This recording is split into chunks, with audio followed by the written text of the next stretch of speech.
Hello everyone, and welcome back to Dragalia Foundry.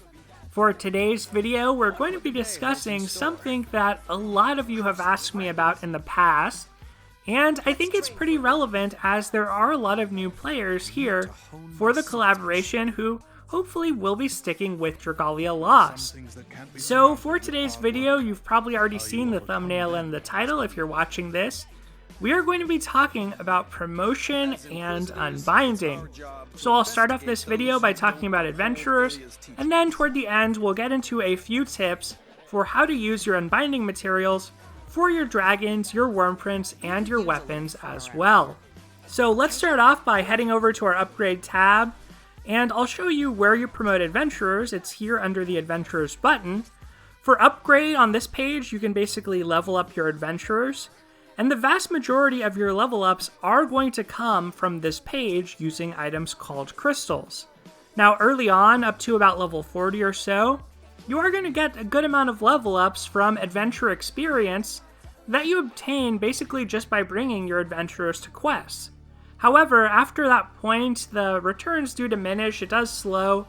The growth that you get from quests is pretty insignificant, and you are going to want to spend those golden crystals, silver crystals even, and bronze crystals to get characters to that final level of 80 for natural 5 stars or promoted 5 stars, 70 for 4 stars or promoted 4 stars, and then 60 for natural 3 stars. So you can see there's still a couple characters I recently summoned who I'm working on. Do note, however, that leveling up characters is not the only indication of power. So I'll just show off my Veronica really quick. Pretty decent HP and strength considering she's at level 1, and I don't necessarily even have the optimal or the best build and equipment for her. So that's just one thing I want to say is leveling up characters is important, but in some ways the character levels are actually the least important aspect of their overall power level. The gear, the facilities you have, and the mana circles, which directly relate to promotion, are also going to be pretty important. So now let's double back and go to the promote page. On this page, there are 2 stages of promotion that you can do. One is from a 3-star to a 4-star. You can see you are going to get a stat bump right away. You're going to get an increase in the level limit for that character.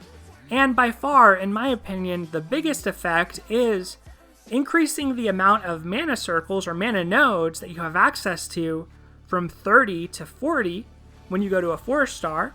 That's going to cost 2,500 Eldwater. And then when you go from 4-star to 5-star, that costs 25k Eldwater. And you go from 40 mana circles to 50. So in my opinion, that is the biggest change because within your mana circles, you have things like upgrading your Force Strike, upgrading your skills to level 2, and for your primary skill, you can even upgrade it to level 3.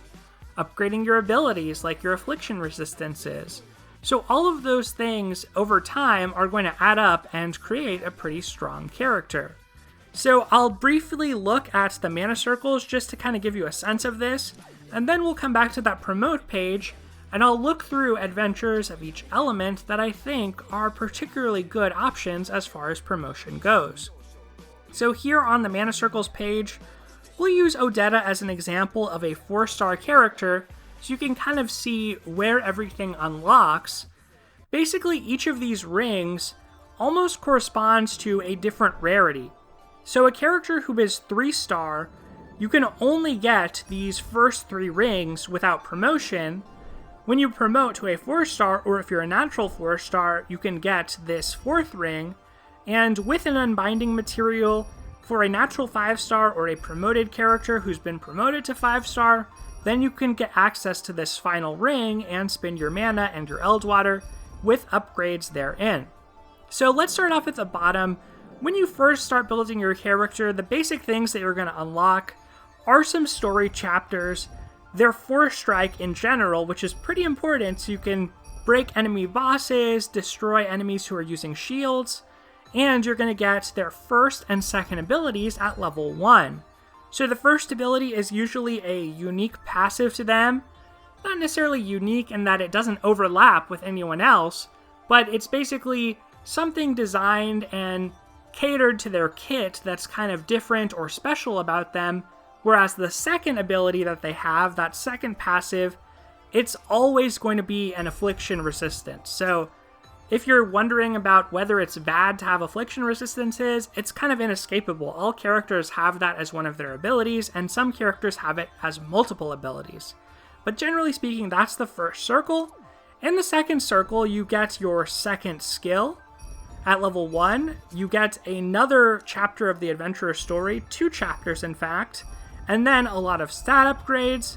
And in the third circle, you can upgrade the first skill to level 2 out of 3. You can view the final chapter of a character's adventurer's story. So that is particularly important because it means that at 21 nodes, you can get all of the Wyrmite possible out of a character, because viewing those stories does give you Wyrmite, so that is pretty important. And you can also upgrade their first ability to level 2. So if your character has been promoted to a 4-star or is a natural 4-star or above, then you can have access to this fourth circle. That's where you're going to be able to upgrade their second skill to its final level, 2 out of 2. You can upgrade their 4-strike to its final stage, and you can upgrade their second ability to its final stage, which for a 4-star or above, especially from the gacha, will typically mean 100% resistance to that affliction, and for 3 stars this will be 50%, or for some welfare 4 stars it'll also be 50%. So this part of building a character just takes time. It just takes time to get the mana that you need. I've been playing since launch, so you can see most of my characters are at 40 nodes if they're a 4-star, which is the maximum, or 30 nodes as a 3-star, which is the maximum for those. So really, you want to prioritize characters who you like using. I suggest getting a strong character in each element, and from there trying to build a strong team of each element. But generally speaking, it's not so important as to how you spend your resources here, because in the long run, you're going to have enough resources if you play actively to be able to build up several characters.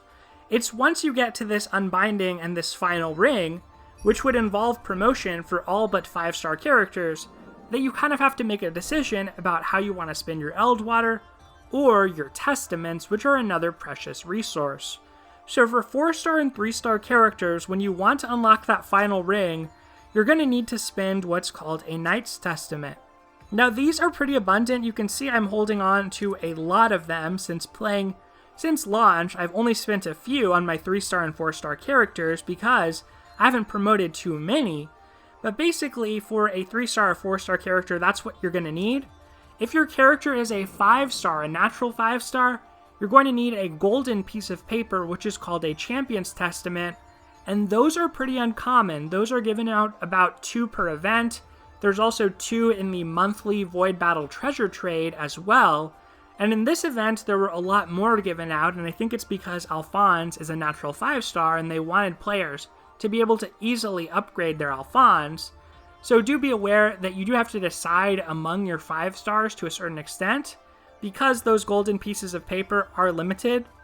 Those golden and silver pieces of paper are used another time here, where you get the final level, level 3 of 3 on your first skill. For a 3 or 4-star, it takes a Silver Testament, a Knight's Testament. For a 5-star, it would take a Champion's Testament instead. In this final ring, you can also get an HP upgrade, a couple of strength upgrades, and you get a third ability if your character is a 3 or 4-star. So for 4 stars, this ability is generally a unique ability that's pretty synergistic with their kit. Kind of incentivizes you to actually promote those 4 stars in order to unlock a brand new ability. For a 3-star, this is going to be Affliction Resistance. Typically, it'll match up with the Affliction Resistance in their second ability and bring them up to 75% total. However, that's not the case for everyone, and even some 4 stars, Welfare 4 stars, do have Affliction Resistance as their third ability as well. But basically, this will only be unlockable if you're a 5-star character, and if you're a natural 5-star, you actually unlock this ability earlier in your circles, and this node is just the final level up on that ability. So the other thing I'll point to here, besides the stats, the skill, and the ability, is every character has this one Damascus crystal. This also requires a Champion's Testament, a golden piece of paper, which is pretty rare. So generally speaking, most people leave these nodes unlocked until you're at a later stage in the game where you have enough Champion's Testaments, you've built many of your characters, and your focus is on unbinding weapons. At that point, you could go for this node, or if the character you're working on you want to bring all the way to 50, then it is worth it to go for that node. Most people would stop at 45 nodes for a general character because upgrading co-abilities, which are the final 4 nodes, costs Eldwater. And it adds up. It's over 70,000 when you add up all of these nodes. So really, I would think heavily about this, and this is something you only want to do if you love this character, if they're your favorite, or if you are taking them to a high dragon trial and they are kind of your main character for that high trial. Usually characters are going to be good enough at 45 or even 46 nodes if you want to acquire that Damascus crystal. So that's pretty much what I want to say about the mana circles. It is kind of confusing when you first start off because there are so many avenues to powering up a character. You're leveling them up. Sometimes you're promoting them, increasing their star rarity. You're working on their mana circles, you're working on their weapons, their worm prints, the dragon they have equipped. So there are a lot of dimensions to powering up a character, but the mana circles are a pretty important one, and like I said, I think generally speaking, start off, try to get one strong adventure of each element, and then try to start building one strong team of each element after that. So now that we've talked about the basics of how to promote the mana circles, what the costs are, let's go through adventure by adventure, and I'm going to give some tips within each element about some of the standouts who seem particularly valuable to promote or are particularly excellent for some of the current endgame content. So I'm going to switch over to teams and my collection. Thankfully, in our recent summoning, we got all of the 4-star characters who aren't limited, so now we'll be able to look through these and I'll be able to give some general recommendations on them. So the first thing I'll say is when it comes to Shadow and Light, you might want to think about just waiting as far as promoting anyone. The thing is, right now with Shadow and Light, we don't really have a high dragon trial that's out right now, so it's a little bit hard to judge who will be particularly good in the future. If I had to shout out some good candidates or characters who I think are particularly strong, in Shadow I would give mention to Sazanka due to the bleed mechanic and her defense co-ability. Those are both pretty strong aspects of her kit. Botan also can inflict bleed, and she can buff team strength. She has an HP co-ability, and as of the Wormprint change, it's pretty easy for her to reach 100% paralysis res, which was her one big weakness before. Besides that, as far as 3 stars go, you do have some standout characters like Zace, who has a really great kit. He has skill damage, he has 2 attacking skills, he also has paralysis res, which presumably will be good against High Jupiter, and Rodrigo has a nice HP 70% equals strength ability, 2 attacking skills, and paralysis res as well. So those are some of the characters I like within Shadow. Of course, I didn't even mention Cleo, Kleiman. There are other great characters here, but I'm not going to dwell on them too much just because I think that's the element that's the most up in the air along with Light. So within Light, some of the characters I like are Odetta. Odetta just has a really balanced kit. She's able to heal, she has an attacking skill, she has great passives. I like Floor. Floor has 100% curse res. Her kit loops really nicely, but when she's promoted, she gets Paralyzed Punisher, and that's a bit hit or miss depending on the boss, so that is one downside to her. Besides that, I think you could look at someone like Zhao Lei. Zhao Lei is also a really strong damage dealer. She has an incredible skill damage ability and co-ability, and then she has the ability to buff the teammate's critical rate and critical damage, which is pretty much unique to her for now. So those are some of the characters I like in Light. There are other great candidates like Euden, who is extremely tanky. He's like an Omega tank. Not the greatest at damage, but he is good at surviving. Fritz, who is good for wave-based content, especially if enemies use poison. So those are some of the Light and Shadow characters. Now we'll spend the majority of our time on Flame, Water, and Wind, since all three of those have a high dragon trial right now. So within Flame, some of the 4-star characters that are particularly good include Vanessa. Vanessa is great because of her 100% stun res and defense co-ability. She has 2 attacking skills and a 4-strike passive. This last offense that she unlocks as a 5-star isn't especially important, but basically the higher stats do help her against High Midgardsormr. That is one of the easier fights, so it's not necessary to promote her to clear it, but she is one of the meta or preferred characters for that battle, who is good at baiting High Midgardsormr's attacks and spitballs away from your ranged allies. One of your ranged allies is typically going to be Verica if no one on your team happened to pull Valentine's Hildegard. Verica is an amazing healer both for that fight and general content as well. She has 100% stun res, more recovery potency once promoted, full HP equals healing, which isn't too hard to maintain for her given how good she is at healing.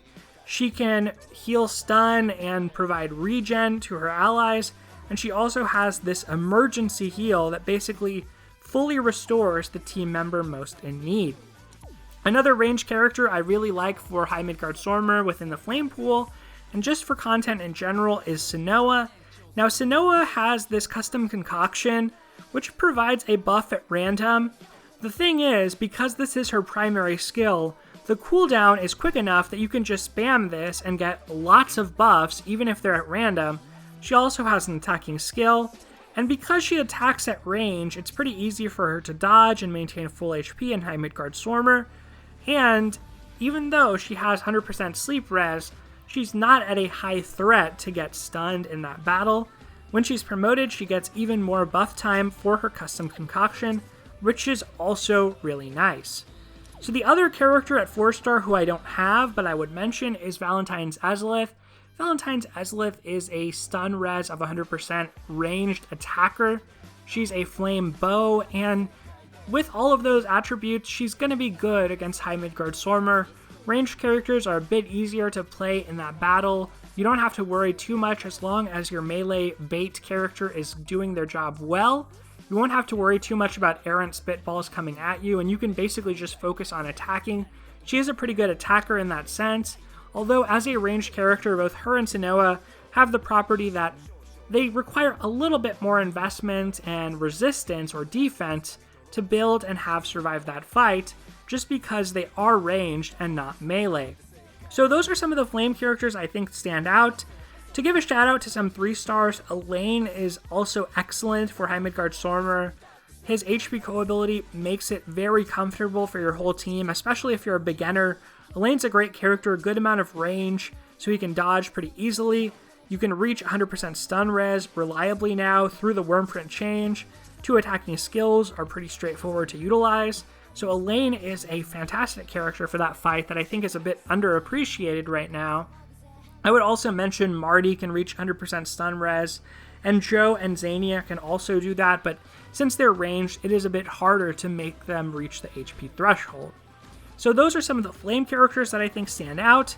Now as far as water goes, the hardest fight is High Brunhilde right now, and burn res is particularly important in that battle just because her burn is so lethal. It takes you down to 1 HP every time that damage over time ticks, so you really want access to burn res, or you want to have a Thaniel, and generally you want both because Thaniel is the only character who can cleanse burn right now. He's also the only healer with 100% burn res, so he is basically the de facto healer for High Brunhilde, used in probably 99% of clears, especially in pubs. There's pretty much always going to be a demand for Thaniel. When it came to Verica, there was an alternative in Valentine's Hildegard, Right now for Thaniel, there is no alternative, so he is a great choice for promotion. Besides Thaniel, some of the other characters who are good at 4-star would include Elisanne. Elisanne can be brought up to 100% burn res as of the Wormprint change, which is fantastic, since it means that she can bring her helpful HP co-ability to High Brunhilde without worrying about getting burned, and most importantly, she also has a very good buff like Sinoa. Hers is even better. It's on a fast cooldown, it always buffs the same thing, it always buffs strength, and this is only at level 2. Once she's promoted, this gets up to level 3, which is a good reason to promote her. Besides that, another 4-star character with 100% burn res is Orsum. Orsum is mainly used as the bait and a pretty decent damage dealer in High Brunhilde, so he can direct her attacks, lure her around the battlefield. His burn res goes up to 100% as well, making that fight smooth sailing for him, and he can also use the High Brunhilde Bane dagger, just like Elisanne can use the lance, to make that fight particularly comfortable and pretty easy to enter. So a less desirable character you could still promote would be Dragalia Nefaria. I love this character, but sadly her damage output is not the greatest. There is not right now a High Brunhilde Bane bow that would really serve her well.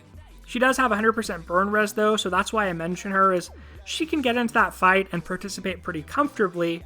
But honestly, I would start to look to the 3-stars before selecting her. Rex is a great 3-star. He is the only axe right now that can reach 100% burn res because he has 75% in his base kit, so Wormprints can take him the rest of the way.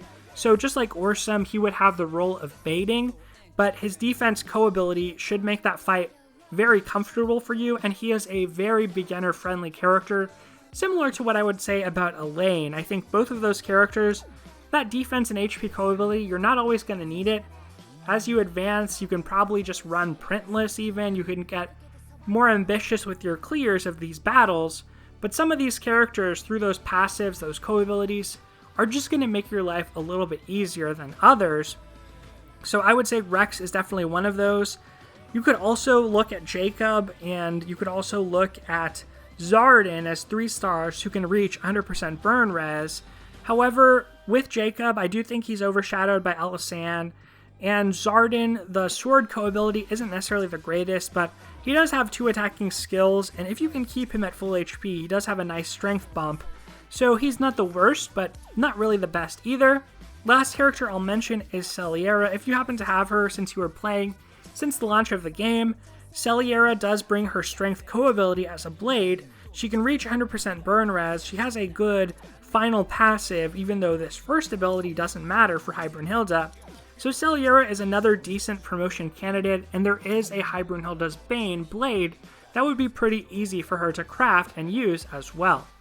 Now I will briefly mention another hard fight with a flame enemy is Void Agni. That can be hard for some people. However, I wouldn't necessarily prioritize this compared to High Brunhilde. I do think it's a lot easier. There are some good candidates here like Luther, like Dragalia Xander, basically these characters who have 100% stun res and access to a good weapon in that battle. Lara Noah is among those, Dragalia Cleo, Xander. So I think there are generally good options without really needing to promote someone, and I wouldn't really suggest you promote anyone just to take on that Void battle.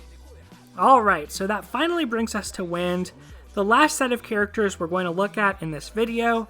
And when it comes to Wind, High Mercury's Trial was recently released. It's still not that old at this point. And basically the deal with that trial is the affliction res is a lot less important than the damage contribution of your characters. So in past trials like High Midgardsormr and High Brunhilde, the stun and burn respectively were pretty important, and you wanted a character with that resistance to make your life a lot easier. It wasn't a necessity by any means, but it did make clears a lot smoother and easier, especially if you were running in pubs or with strangers basically. Now as far as Wind goes in High Mercury, you don't really need to run Bog res.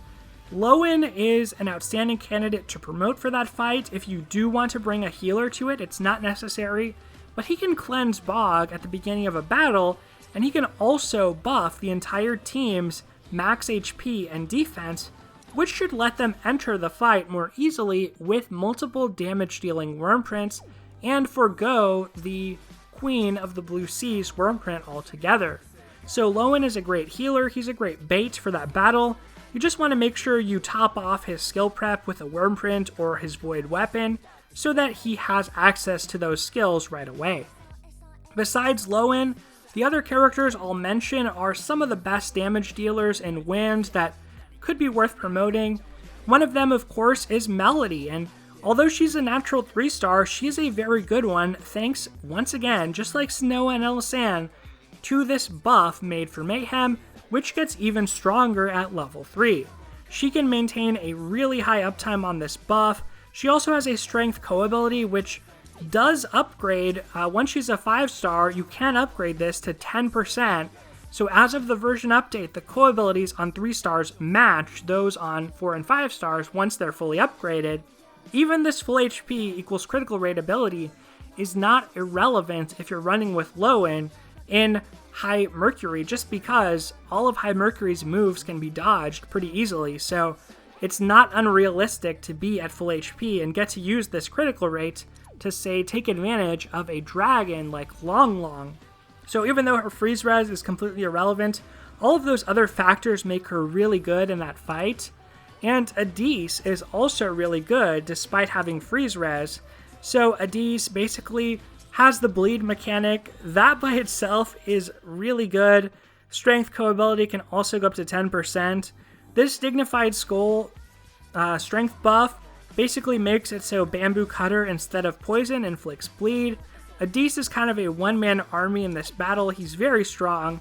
And Musashi, to a lesser extent, is also fine. He at least has a strength co-ability. However, he purely focuses on poison, and he also has an Overdrive Punisher passive, Last Offense passive, which honestly may not even trigger in that battle just because the damage from the opening blast is so low. So Musashi, sadly, despite 100% Bog Res, may not be the best candidate. Probably not as good as Melody and Adise, or Lowen if you are going to run a healer. Alright, so hopefully that gave you an idea of which characters I think are particularly good. Now let's talk a little bit about Wyrmprints, weapons, and dragons, since there are some rare Unbinding Materials that you'll get for them, and you'll need to make decisions about what you want to spin those on. So I'll just show you in the items tab or items page here under materials what these items look like. For dragons, this Sunlight Stone is what lets you unbind a 5-star by one stage. For Wyrmprints, this Golden Key lets you do the same for a Wyrmprint. And there's also silver materials corresponding to these, like this Silver Brick or Steel Brick. This works for a 4-star weapon. There's a Silver Key, and there's a Moonlight Stone that correspond to these. However, the final items that you use for unbinding are not the only aspect of this. There's also Damascus Crystals, which you can trade for a ingot that lets you unbind a 5-star weapon, Sunlight Ores, which you can trade for a Sunlight Stone, Golden Fragments, which you can trade for a Golden Key, and the place that you do this is the Treasure Trade. So here in the Treasure Trade, this is the shop page. It's actually pretty important. A lot of people may not realize this. Like, when I first started as a free-to-play player, I never thought I needed to go to the shop page, but actually, you do need to go here for your dailies. That teaches you that you need to go here for your free item summon, and also to buy things like your Succulent Dragon Fruit and your Consecrated Water. However, here under Treasure Trade, that's what we want to look at. This is where you can trade those crystals up to an ingot. You need 10 crystals to make one ingot. You need 10 Sunlight Ore to make one Sunlight Stone, and you need 10 Golden Fragments to make one Golden Key. So that's where you'll be able to trade those, and basically, a large part of how you acquire these is through events. Every time there's a raid, you're going to get some Sunlight Ores. Every time there's a facility event or story event, you're going to get some Golden Fragments. And Damascus Crystals you get through the monthly Void Battle Treasure Trade, as well as in mana circles like we talked about earlier in this video. So I'll look at the Void Battle Treasure Trade just so you kind of have a sense of the income of some of these items every month. Basically, every month you're going to get 5 Damascus Crystals, which is half a 5-star weapon unbind. You're also going to get some other items, but I think nothing necessarily relevant to this part of the video. You're going to get those Moonlight Stones, 2 per month, and Champion's Testaments, 2 per month. And you're going to get Knight's Testaments, 4 per month. Steel Bricks, 5 per month. So all of those things are used to unbind characters or your equipment, respectively. That's kind of your income. The other place that you can get Sunlight Ore is through the Dragon's Roost. So this is pretty important. You want to save at least 1 copy of all your dragons, even the 3-star dragons. Save your first copy of them, and when you bond with your dragons, if you get a dragon up to bond level 15, you can view their entire story. And by viewing their story, you basically get some Wormite for that, and you get an epithet potentially. You want to use all of your gifts every single day, and this final gift you want to use on a dragon who that's their favorite type of gift. So besides that, when you get a dragon to max bonds level, then you get a Sunlight Ore from them. So that is the other way that you accumulate Sunlight Ore and slowly build that up to Sunlight Stones that you can then use to unbind 5-star dragons. So that's kind of about the materials themselves. Now let's head over to the upgrade page and I'll talk about which things to actually unbind. So when it comes to dragons, you definitely want to save your Sunlight Stones for dragons who are from the gacha. You'll see here I have a High Mercury. It would be a very bad idea to use these Sunlight Stones on this High Mercury because she is a welfare dragon. She's a dragon you obtain for free. When you beat her trial, you obtain some orbs that you can trade for a copy of this dragon for free. So you never want to use your unbinding materials on free dragons. The same would be true of someone like the Gold Fafnir. He is a dragon that you get for free. You don't need to spend unbinding materials on these dragons, and it is a waste to do so. So any dragon that you get, like a welfare dragon from an event, this Meridimus that we're going to get in this upcoming event, there will be enough copies in the event to max unbind it. You don't need to spend excess materials doing so. It's actually a very bad idea because the abilities on these free dragons are significantly weaker than on gacha dragons, with kind of an exception for the high dragons, which are closer in power level. So that's the first rule, always save those unbinding materials for a gacha dragon. Now, when it comes to gacha dragons, your safest investments are going to be dragons who enhance strength, basically. So if I wanted to, I could max unbind this Pazuzu, and because it has a strength boosting effect, that would probably be a pretty safe choice. I already mentioned in this video how High Mercury is pretty demanding as far as strength goes, so that is not a bad option to invest into. Leviathan, similarly, is a dragon who enhances strength up to 60% once max unbound. And when it comes to dragons, basically the big jump in their skill and ability is at max unbound. Every other unbinding just lets you increase their level and therefore their stats. Only once you max unbind them do you actually get an enhancement to their skills and abilities. So do note that's a difference between them and Wyrmprince.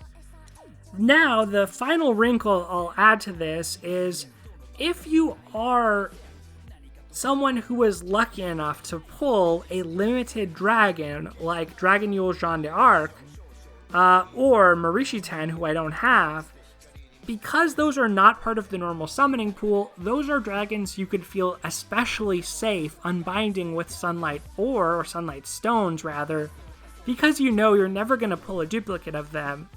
But even for a dragon like Leviathan or Cupid, I would also feel pretty confident in unbinding them because even if you get a duplicate, it's not so much worse than getting an adventure duplicate. It's basically just the option of the same amount of Eldswater, 8,500, and at some point you have to use those materials or they're just going to be sitting in your inventory forever.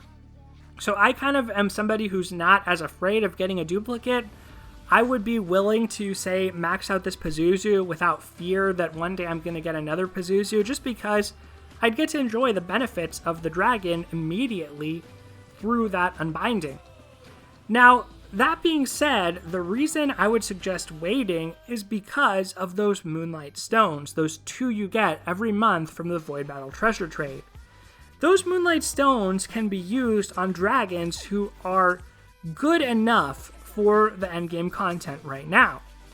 If you're using an attacker, Ifrit in High Midgardsormr is going to be perfectly fine. He would take 2 months to fully unbind from just 1 copy, but he is a great dragon for an attacker in that fight, and if you're bringing a healer like Verica or Valentine's Hildegard, then the same is true of Phoenix. Now for High Brunhilde, it's a little bit steeper in terms of requirements, but Vojanoi is still sufficient as far as a water strength dragon, and if you're bringing Thaniel, a healer, you could also use Poliahu to give yourself some HP and strength. So the hardest one right now as far as high dragons in terms of the damage check is High Mercury, and even for High Mercury, teams have cleared with 3 copies of Rock and a High Midgardsormr even while using a healer, so it's not impossible to just use Rock in order to clear that content. However, High Mercury and onward are the fights where I would say maybe you consider saving your Sunlight Stones toward those fights. We don't know what High Zodiac or High Jupiter are going to be like right now, so it's possible that they are heavy on the damage requirements for your characters. It's also possible they are hard on the survival requirements, which makes it tough to recommend any Shadow or Light Dragon at the moment. But that being said, Marishi 10 and Cupid as Shadow and Light 60% strength dragons are just so powerful that it's hard to imagine that neither of those would be good in that upcoming content. So that's why I would say those are still some of the safest dragons to invest in. And for Wind, Zephyr, and Pazuzu kind of follow as runner-ups just because they would make your life a lot easier in High Mercury. For the other dragons, though, I honestly think you can pretty much go with the Moonlight Stones, especially for Flame, because High Midgardsormr is the easiest of those fights. So that's pretty much what I want to say on dragons. Now, when it comes to weapons, those ingots that you get, or the steel bricks in the case of 4 stars, the big piece of advice here is always save them for the elemental stage, the tier 3 stage. You don't want to be using them before that to expedite your crafting. It's a pretty significant waste. In my crafting video, I kind of already talked about this, and I also mentioned how you can do an unbinding or dismantling trick rather once you unbind with ingots. So I'm not going to repeat that and get into that again. But basically, just make sure that you're saving those materials for that tier 3. You don't want to waste those just as intermediaries to craft your way to the tier 3. And I also far prefer to spend steel bricks on weapons like this that are crafted and have a skill, that are crafted using insignias from Imperial Onslaught, than I do on weapons like the Void Battle weapons that are used or crafted from Void Materials. I just think those Void Materials are way easier to get, so I probably wouldn't use this on Void Weapons. Void Weapons have abilities instead of skills. So that's what I want to say about weapons. And finally, to wrap things up when it comes to Wyrmprints, basically as far as Wyrmprints go, you want to save your golden keys either for past seasonals that you weren't able to max unbind at the time. So for instance, if I wanted to, I could unbind fully the Prince of Dragonule. Since this was only around for Christmas, it's not in the shop right now. And the same is true of Heralds of Hinamoto, that was here for New Year's. It's not in the shop, so I could save up my keys to unbind that. Basically, these items are not known. It's not known whether they'll come back or not. So that's kind of what makes these safer investments, and you could use your silver keys the same way on things like Saintly Delivery or Silk Lens of Hand. Besides that, though, I would say that you probably want to just save your keys for the last few purchases of a worm print, since that's what would save you the most Eldwater. So you can see if I were to redeem Valiant Crown, the 4th, 5th, and 3rd copies all cost 9,000 Eldwater, whereas the first 2 copies are much cheaper. So if you want to save yourself 27,000 Eldwater, you could use your keys this way to be a little bit more economical with the worm prints you buy, if you're not using those keys for seasonals, past seasonals, where we don't know whether they'll be rerun yet or not. Alright, and that's going to wrap it up for this video. This has gone on a lot longer than I first thought, but I hope that you still find this helpful. I'll definitely be sure to leave some timestamps in the comments, so if you just want to know about the meta adventures, you can do that. If you want to know about the basics, you can do that. And if you wanted to know about the unbinding for gear, you can also look at that. Of course, if you've listened this long, you already know all of that, but thank you so much for sticking with me. I really appreciate you watching this video and supporting the channel by doing it.